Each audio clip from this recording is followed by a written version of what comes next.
आज मैं आपके सामने बहुत ही प्यारी सी कहानी लेकर आई हूँ।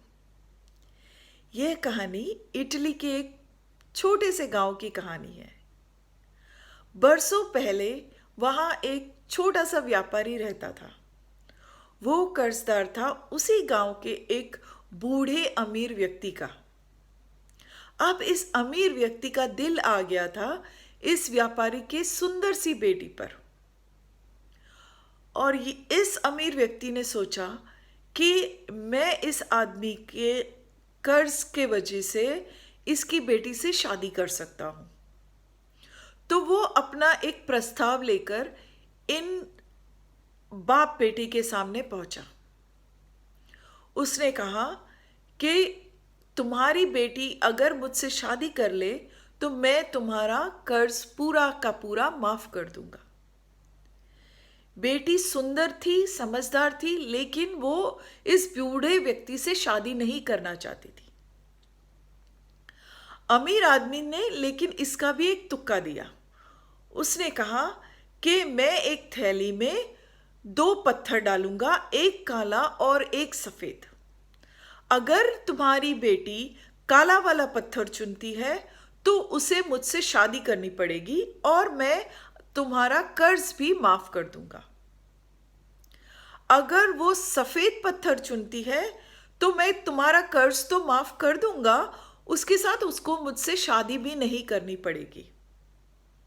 ये कहकर वो झुका और नीचे बहुत सारे पत्थर पड़े थे, उसमें से 2 काले पत्थर चुनकर उसने उस थैली में डाला। लड़की ने ये देख लिया और वो असमंजस में पड़ गई कि अब करे तो क्या करे। उसके पास 3 रास्ते थे। एक कि वो चिल्लाकर गांव वालों को इकट्ठा कर ले और उनसे कह दे कि देखिए इसने ऐसा किया है। लेकिन इससे हल क्या होता? उनकी तो बदनामी होती, वो अमीर व्यक्ति की भी बदनामी होती और वो कर्जदार के कर्जदार ही रहते। दूसरा हल था कि वो उस अमीर व्यक्ति को ही कह दे कि अरे तुमने तो ऐसा किया है। उससे भी उनका कर्ज तो माफ होने नहीं वाला था। तीसरा रास्ता था कि वो काला वाला पत्थर ही बाहर निकाले और उस अमीर व्यक्ति से शादी कर ले। लेकिन लड़की ने सोचा कि नहीं, इसका कुछ और भी हल हो सकता है। और यह सोचकर उसने अपना हाथ थैली में डाला और पत्थर निकाला और निकालते ही उसने उसको छोड़ दिया नीचे और वो जाके मिल गया दूसरे पत्थरों में। इसके बाद वो लड़की ने कहा कि अरे मेरे हाथ से तो गिर गया है पत्थर, लेकिन कोई बात नहीं, थैली में देख लीजिए, जो भी पत्थर बाकी हो तो समझ लो मैंने तो दूसरा पत्थर ही निकाला था। व्यापारी क्या करे, उसको देखना पड़ा थैली के अंदर और काला वाला पत्थर निकला, जिसकी वजह से ये माना गया कि लड़की ने तो सफेद वाला पत्थर ही बाहर निकाला था।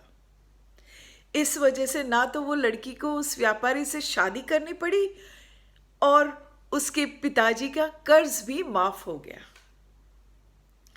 अब इस कहानी से आपको सीख क्या मिलती है? हम जो सोचते हैं, जो जल्दी में कुछ भी हम सोचते हैं, वही हल नहीं होता है कोई भी समस्या का। आप सोचें, विचारें, समय लगाएं और आपके पास कुछ नया भी हल आ सकता है। अगर मैं इंग्लिश में कहूँ तो thinking out of the box, यानी कि जो हमारे सामने है वही समस्या का हल नहीं होता है, दूसरे भी हल हो सकते हैं। अगर आपको मेरी ये कहानी पसंद आई हो तो लाइक करें, मेरे चैनल को सब्सक्राइब करें और मैं ऐसी बहुत सारी कहानियाँ आपके लिए लेकर आऊँगी। धन्यवाद।